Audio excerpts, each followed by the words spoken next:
Welcome to the Intuitive Ascending Mind podcast with your host, Alia Yasmin Khan. Throughout this series, you'll learn how cultivating a growth mindset can unlock your true potential and impact every aspect of your life.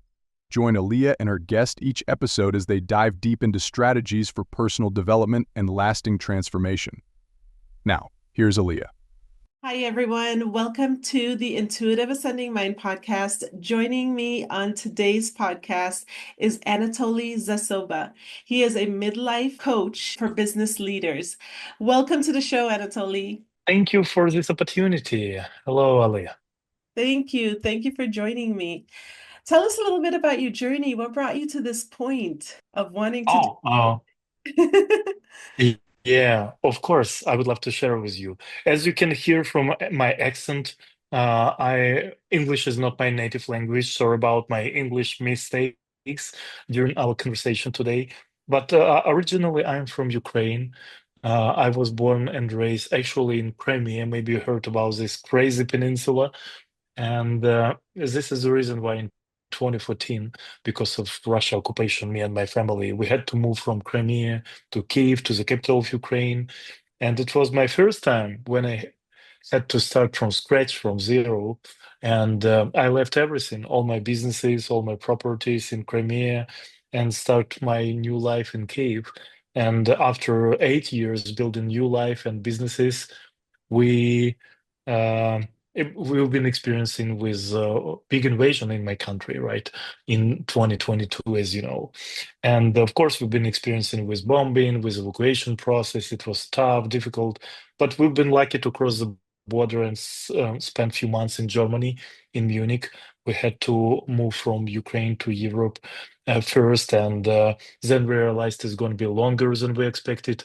I'm in war in my country, and we decided to move forward. And now we're here living in the United States. Wow, Yeah. what a journey, my goodness. Oh, well, I'm glad you're here. Yeah. Tell us a little bit about what your purpose is behind coaching and developing business leaders. Yeah. You know, I spent 20 years in business in my country. And, for the last few years, I decided to stay focused more on coaching. Actually, first time when I met coaching, it was around almost 20 years ago.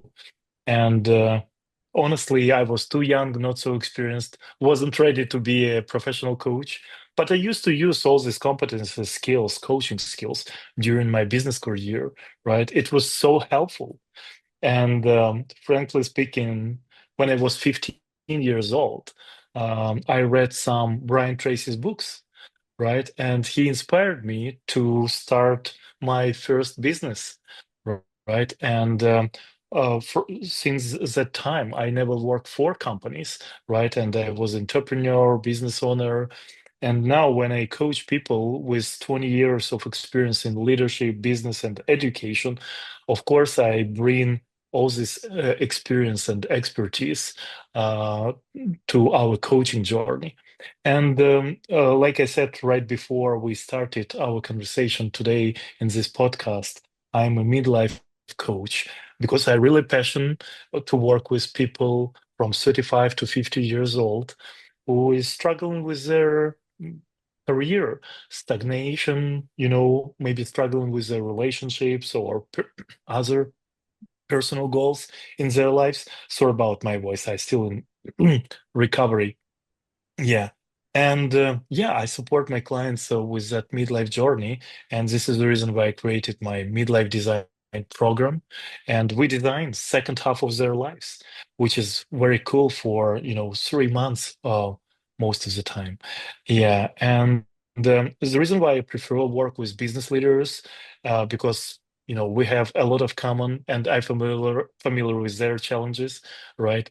And I think when I support leaders, business leaders, to overcome their midlife stagnation, this is not just impact on their lives, but they kind of multiply, if you understand what I mean by that, right? Because they are leaders, they influence, they have teams, they have people around them, they have a lot of clients, and when they transform their lives, it's kind of multiplies this and impact on other people's lives as well, I if it love makes that. sense. I love that. What is one of the biggest challenges you find when dealing with people in that midlife space? I think the biggest challenge, people just stuck, Mm, right? People just stuck. Nothing was changed for the last few months, few years, right? People just stuck. When I ask them, for example, I tripled my income this year, right? yeah. And I write a book with Brian Tracy, as you know, we colleagues, right, in that field, and other things I accomplished this year. I mean, I think the biggest issue and problem for clients most of the time because they find themselves stuck, right? They just, when I ask them, okay, tell me 1 year ago, right? What was the situation? And they tell me it was kind of the same. Seriously, you had 12 months. You were able to invest this 12 months in something bigger and double, triple, not just income or finances, right? You can do improve your relationships and etc. And I'm really passionate about holistic approach. When people sometimes come to me and say, okay, I'm struggling just with my business. I'm not sure that this is true. If you're struggling with your business, trust me, you have some issues with other parts of your life. This is the reason why we look holistically. And I'm not positioning myself as, kind of career coach or something like that, right? Midlife coach, and we talk about design in second half of their lives, just because it's a holistic approach. We look in all different parts of people's life, clients' life, and support them improve even a little bit, but improve each of spheres of their life. Yeah, and I recently posted on my LinkedIn this idea about great leaders, and I think for great leaders, what is really important to gain clarity. This is the main distinction between good and great leaders. Great leaders, they have clarity. They have a clear vision of the future. And if I don't have clear vision, how can I explain my vision and future to other people, right? And I think this is the reason why I still kind of passionate about coaching, and now I'm professional certified coach with more than 3,000 hours already. I believe in coaching because coaching supports clients to gain this clarity. Yes, I agree with you. Clients need to gain the clarity and they also need to set up like structured and goals. Like, I think a lot of people just live life in which life happens to them as opposed to them impacting their life and guiding it in the direction they want it to go in. And that's one of the things that I've noticed, even with coaching some of my clients, that's one of the things that I've noticed.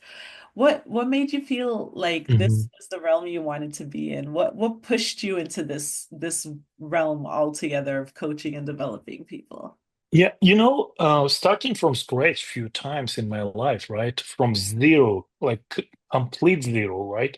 When you need to, start your life, first time when we moved from Crimea to Kiev, right? We had only 2 hours to pack our bags and move, right? Second time with big invasion, when you experience it with bombing and you have only 30 seconds to run to the basement, right? With your family, with your children, nothing compared to this experience, right? And then, we had only 3 hours and then we left our, home and we never come back, right? I mean, starting from scratch, from zero, I think it makes me more resilient and maybe more valuable for my clients because, most of the time I hear from them that, if they're struggling with something like stagnation with finance or relationship with their business, right? It's nothing compared to these challenges like this, right? Yeah. But it's still an issue for clients. But because I had this experience, start again and again, live from scratch, it helps, I believe, my clients because after years practicing coaching, we're not just working with tasks, right? We use our identity, we use whole background and whole this big bag of our expertise to support our clients. Even if we don't share these, ideas, don't give them tips or advices, right?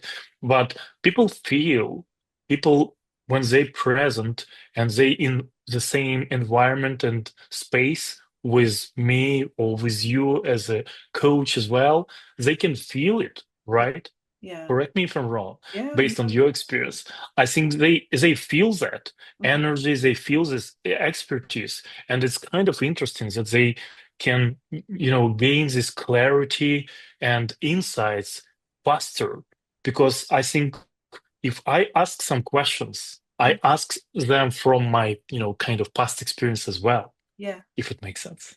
Absolutely. And in your book, you talked a little bit about energy.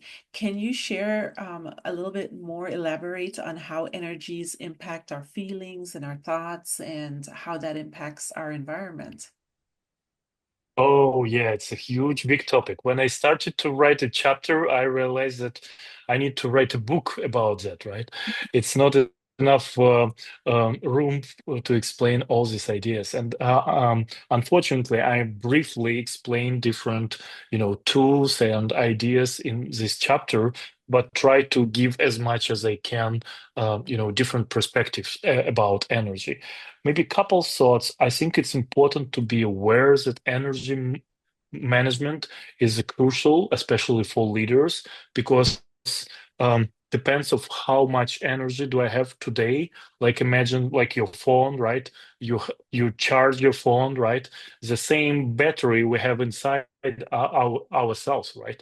And it's important to uh, make sure that I manage this energy in a proper way, right? And keep myself energized as much as I can. For example, I prefer cancel session with my client if I feel myself less energized than 8 out of 10, because I don't want to show up and support my client when I have a low level of energy, because it's going to be not so productive session already, right? And it's going to be different dynamic during this session. And the same happens with my, relationships, right? If I don't feel myself energized, I react in different way. If I feel myself tired, overwhelmed, stressed out already, right? What usually happens with people, right? They energize themselves in the beginning of the day, Yeah. maybe 10 out of 10 even, or 8 out of 10, go at work and come back at home with 2, 3 points of energy. Yeah. Pretty low. They don't have energy to invest in their families. Yeah. They already in that survival mode, Yeah. right? And it's mindset shift, right? We change, we switch our, emotional state and behavior based on that. Because if my body, my brain feels that, okay, I have more than enough energy, I'm abundant, right? I have a lot of energy, I can invest this energy. But when my brain find himself that, okay, we have a very low level of energy, I immediately switch to survival mode, and I want to keep this energy, right? Yeah. And I can even react in a negative way on everything what's happening around me. Yeah. Yeah, I think energy, learning your energy and learning your body, I think is important. That comes, sort of through this awareness, like just developing this awareness of where you're at. I think that's such a smart technique to teach others, because you do wake up in the morning, you're energized, and then depending on how your day goes, the you could come home feeling drained, and then the family doesn't feel like they're getting, your attention in the right way, and you need to recharge in order to be back at that point. Do you do meditation? Yes, sometimes I use that in order to kind of um, um, clean my mind, if it Yeah, makes sense, right? yeah, Yeah, and I also love kind of intentional meditations when I able to meditate about something, right, and be more intentional, maybe visualize something with kind of affirmations and etc. Yes, I love that. yeah. Meditation's pretty awesome. I think meditation's the foundation of everything that I do personally in my life. Like I get up in the morning, meditation's part of it. If I feel like I need to reset, I'll meditate. It usually will get me back into a good space again. Um, At this point, like, how are your clients responding to the energy techniques? Mhm, mhm. Um, I think. so many different things which important to keep in your mind and practicing, right? Uh-huh. But I think it's important to start to be aware, like you said, absolutely right. What is my current level of energy, right? Right now in that moment, I don't want to, think about my energy only in the morning and at the end of the day, right? I want to be aware of what's going on with my energy every single hour, right? And if I find myself that from 8 I go, to 6, for example, or 7, I have a list of at least 12 different tools for the day which I can use, right? And they will boost my energy level. Something simple, right? Or, take a shower or drink coffee, or, meditation or nap or walk with the dog, play with the dog, right? Whatever, right? I have different tools, right, in order to boost my energy every single hour. But this is my standard. I decided I want to keep myself 8 out of 10, right? And I don't want to find myself lower than that, even if it happens sometimes because of different, stress situations or unexpected happened with me something, right? I need to pause myself and do something intentionally with my energy right now, boost up level myself and come back to do my tasks. Because as you know, right, it's I can do this task with 8 points of energy, and I can do the same task with 2 points of energy. But I think we will spend much more time to do that, and it's going to be not so creative. It's going to be not so enjoyable, Yeah. right? And this is the reason why I do not allow myself drop my energy below 6 Yeah. on a daily basis. That's interesting what you said about the 2 and the 8, because I've observed that as well. Like if you're at a 2 and you're trying to get work done, somehow it takes way longer than if you're at an 8.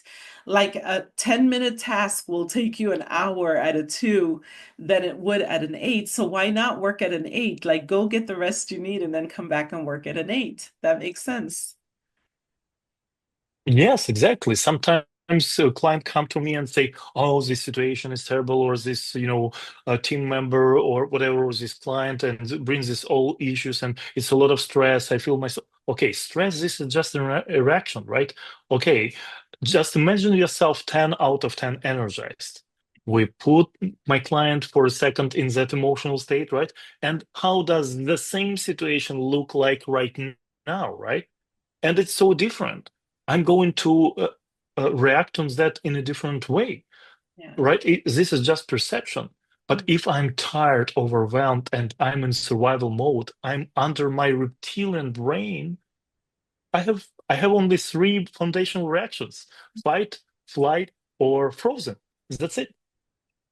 How, when people come to you and they are feeling really stressed, how do you shift them out of that space where they're like, oh my gosh, like the world's coming to an end, I'm stressed. And I can just imagine, like, just in the realm and like even the life that you've lived, you've had to have experienced some levels of stress like that, throughout the course of like, moving, living in fear, things of that nature. It activates more stress levels and you have an amazing sense of calm.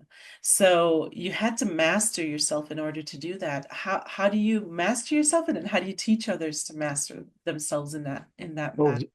this is an amazing question. Thank you for that, Alia. You know, one of the difference between me and most of my clients who lives in United States, because I have European mindset, right? And this is also what I realized. I have clients from Australia, India, Europe, uh, from so many countries. But I I think it's interesting how many words and different emotions people experiencing here in the United States, right, most of the time. And like you said, stress management, right? Even this is one of the metrics, stress management, right? One of the metrics if we talk about management, people management, right? But what the hell is that? Why do we need manage stress? Stress, this is just reaction inside my body, Mhm. right? This is already a consequences, Mhm. right? And Yes, sure. what I usually propose, right? okay, when we don't have stress, we want to decrease stress, for example, what we would like to increase in that moment. And you said that calmness, Yeah. right? Yeah. Stay calm, peace, Yeah. halt, right? And etc.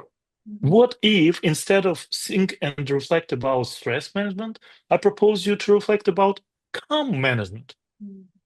how to manage your calmness on a daily basis. That's it. You don't want to decrease or increase your level of stress. Yeah. In reality, you want to take control on your level of calmness and keep calmness. Doesn't matter what's happening around you. Mhm. Stay calm in peace of your mind. Because it helps you instead of react, fight, flight, or stuck frozen, right? Mhm. You will be able to go from this emotional state peaceful, right? And come up with so different quality of solutions. Yeah. I love that Yeah, because you're going from the chaos over to the calm. You're going from the stress over to the calm.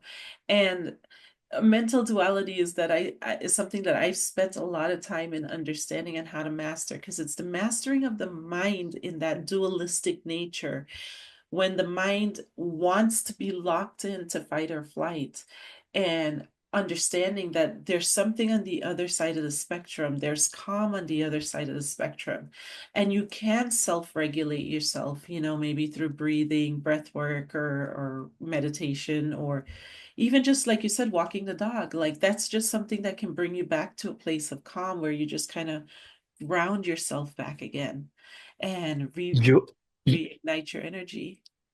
you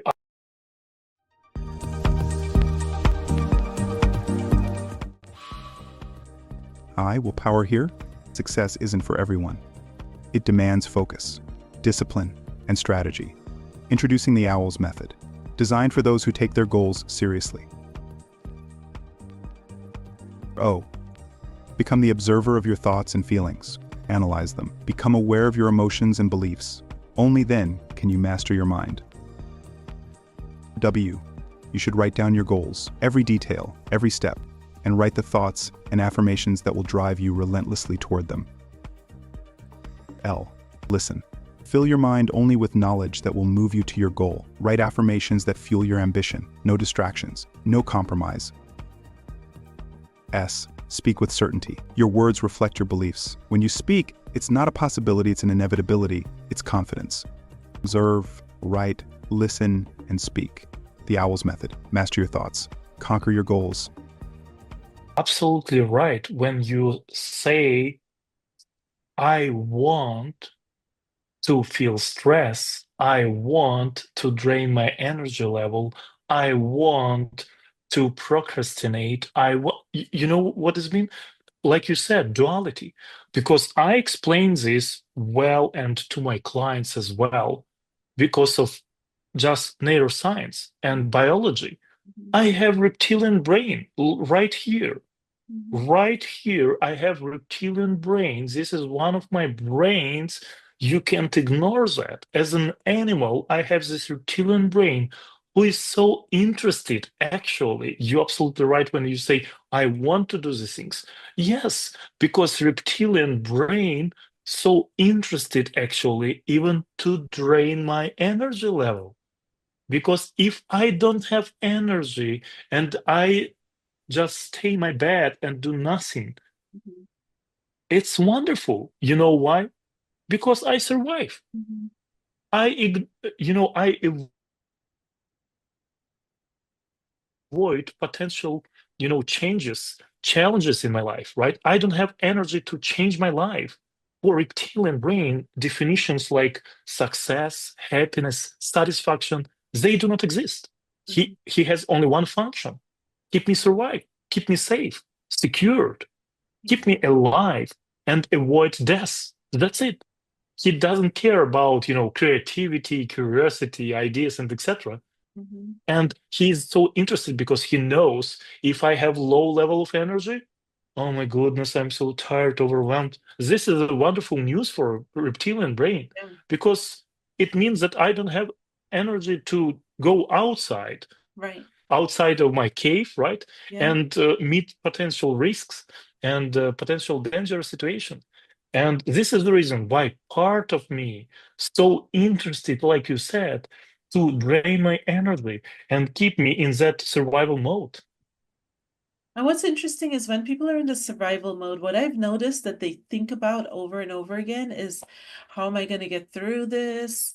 Why is this happening to me? These sort of like fog with like these mentally disabling thoughts are flowing through their mind and locking them in place and keeping them from, you know, taking action, like keeping them like just, depressed, and they're not taking action, they're not expressing themselves. Yes, exactly. Again, we're stuck, right? Yeah. My brain never stops. He wants to keep going to think. And reptilian brain give this food and give this task.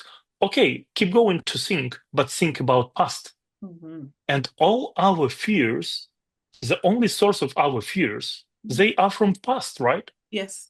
They come from our past. That's it. And reptilian brain, who is inside me? Who is that guy inside me who again and again scares me, Hmm. remind me all those fears? Yeah. This is reptilian brain. Yeah. He wants to do that. Yeah. It's nothing external. Mhm. Like people, oh, I'm scared this or that. No, it's not about external. Yeah. Somebody inside me creates these fears. Mhm. He has a good intention, like we discussed already, right? He wants actually to keep me safe. There's nothing wrong with that, right? Yeah. We have nothing to do against ourselves. But it, at the same time, it's a lack of, future vision, move forward, right? Because I'm stuck. And these ideas like feel guilty, blame myself, feel shame, perfectionist, imposter syndrome, procrastination, all these beautiful things.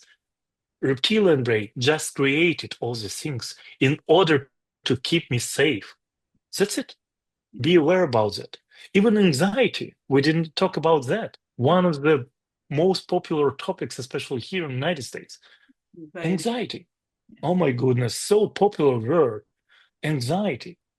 And again, this is just language from Yeah. my reptilian brain. Mhm. Anxiety, this is just like pain. If I have a teeth pain, it's not a problem. It's a sign, it's a signal that I need to call to my dentist, make an appointment, and do something with that, right? It's an indicator that I'm going to be in trouble. It's not an issue yet, right? It's just a language. Anxiety is the same. I love the way you said that. Anxiety is an indicator. I love that. I absolutely love that. It's an indicator for where you're going mentally, sort of. Like it's an indicator as to where your mind is at. So if you're feeling anxiety, it's an indicator to say, maybe reanalyze the situation, take action on the situation, just do the thing that you're fearful of doing, whatever it could translate to at that moment in your life. But anxiety is a huge thing, and people are afraid to take action. Yes, and what I love about anxiety, and trust me, I'm going to write a book about that in the future, maybe next year, right? Mhm. Because I love this idea, ride your anxiety, right? It's important to, be aware about anxiety, that this is nothing bad with that, right? And what I love about this topic, also to remind my clients that anxiety actually has a sister. Anxiety has a sister. Every time when I feel myself anxious about something and I feel this anxiety inside myself, like you said, don't forget about duality, right? At the same time, based on my nature, and I don't have only reptilian brain, I have also neocortex, right? At the same time, I feel myself excited. Yeah. Excitement Yeah. and anxiety, they are like sisters. I call Yeah. them sisters. Yes. They come together every time, Yeah. and I need to choose, like in Matrix, right? Yeah. Blue or red, right, pill. Yes. I need to choose what am I going to feel right now and focus on. Yeah. Am I going, because subconsciously, by default, we focusing on anxiety. We need to do that. Biologically, 75% of our attention focusing on dangers, right? We want to focus on anxiety and listen to that and feel that. But at the same time, part of you so excited, Yeah. excited about these challenges, changes, opportunities, uncertainty, whatever, right? Yeah. And be aware about that. That at the same time, whenever I feel anxiety, ask yourself, what am I excited about? Mm. And remind yourself that part of me excited about something, Yeah. and shift my focus Mm. and shift my emotional state, and trust my neocortex, because neocortex, the youngest part of my brain, the biggest part of my brain, who is responsible for stay curious, Mm. feeling excitement, right? Yeah. Hopeful, and move forward, learn something, right? This is the reason why, we have this duality. And whenever I work with my client, I am aware that I'm kind of fighting against the reptilian part, right? Mhm. And I'm here to support their neocortex part of their brain, Yeah. trust to that part of themselves, and move forward. Hmm. That's it. Yeah. I remember waking up and really understanding duality. And when I say waking up, I meant like emotionally, like mentally, like really waking up Mhm. and looking at how dualistic everything is in life, in nature. Visually, everything is just so dualistic in nature. Duality is all that exists. And somehow we don't connect that to the mind. And what you're doing in bridging that gap in which you're looking at the mind in a dualistic nature, that's where you're able to take someone from anxiety to excitement, or from the fear over to the calm. That's where that balance really needs to come in. It's almost like we see it in the physical work, like we see day and night in the physical world, but it's about adjusting it. And really, what's the most perfect time? It's sunrise and sunset, right? Like that's the best time. The best time is that middle point. It's not about always being excited all the time or always being anxious all the time, but somewhere in the middle is your sweet spot. It's adjusting your temperature and the thermostat, basically. Yes, exactly. Exactly. And this is something what happened with people most of the time, right? Like, okay, if we imagine this as a scale, right?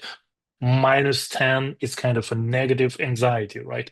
+10, it's a so powerful, positive emotion, excitement, right? But peace and calm right in the middle, right?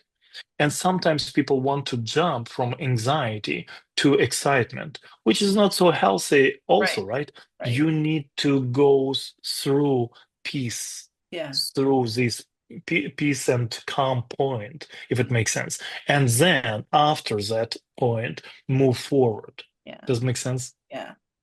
I Yeah. remember one This is time. what, yeah. No, go ahead. What were you saying? Yeah. Yeah, I just wanted to say that this is the reason why people so many times they're stuck, because they want, like we discussed about energy, 2 points or 8 points, right? I want to jump from 2 to 8.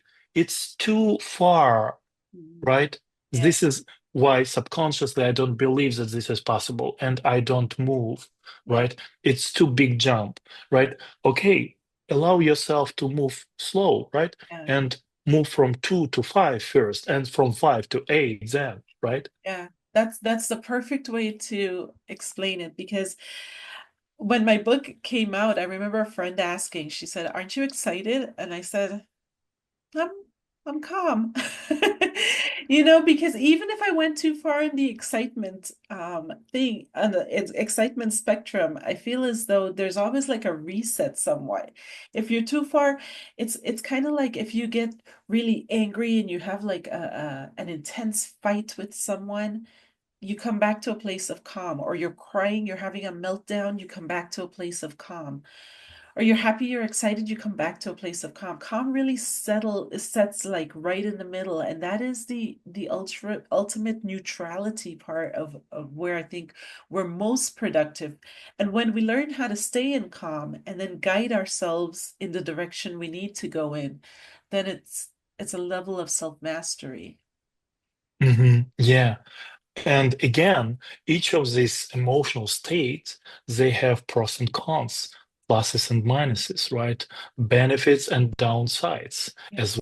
well, right? And maybe the last year, because based on my experience working with so many people, executives, leaders, right? Especially men. 70% of my clients, they're men, right? Mm. In middle age.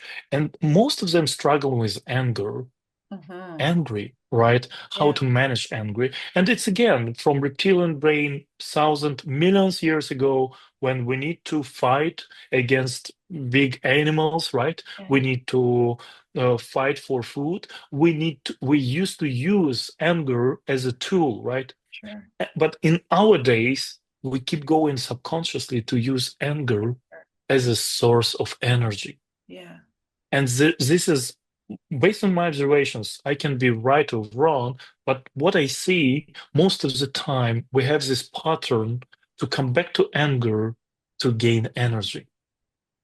Because anger, this is a great energy source for us as a human being.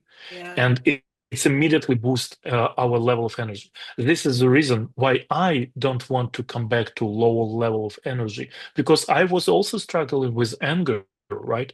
If I have so low level of energy, I'm tired, overwhelmed, 2 out of 10, I have tendency to use anger as a source of energy, boost my energy, go to 5, 6, and even 10 out of 10. Does that make sense? yes, absolutely. Sometimes we have these patterns to come back to some emotions Mhm. in order to gain energy. Yeah. And what's interesting about those emotions is that I feel like they're trapped in your subconscious. So your subconscious just autonomously, you have to almost rewire your subconscious so that you're not trapped autonomously in that emotional space of anger or, or whatever else you might be experiencing? Yes, exactly. Yeah. I want to thank you so much for coming and sharing some of those insights on this show today. I love everything. What are your goals as you move forward? Oh, thank you for holding this space for me, for both of us. Thank you. It was like I even forgot that it was recording podcasts. Just enjoy our conversations as two professionals and co-authors with Brian Tracy. It was amazing opportunity for me. Thank you again. Yes, thank you. And I wish you good luck and enjoy your Christmas time, your holidays. And what I'm excited about 2025, of course, I started to write down my goals every single day because Brian Tracy recently reminded me to do that. Yeah, And this is amazing. yeah. I'm journaling every single day my goals for 2025. I have 12, not 10, but 12. Uh-huh. And it's interesting how this simple exercise helps me to narrow my focus and focus on my big goals for next year, 2025.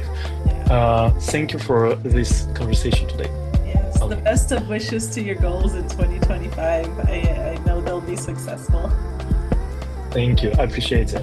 Take Thank care. you.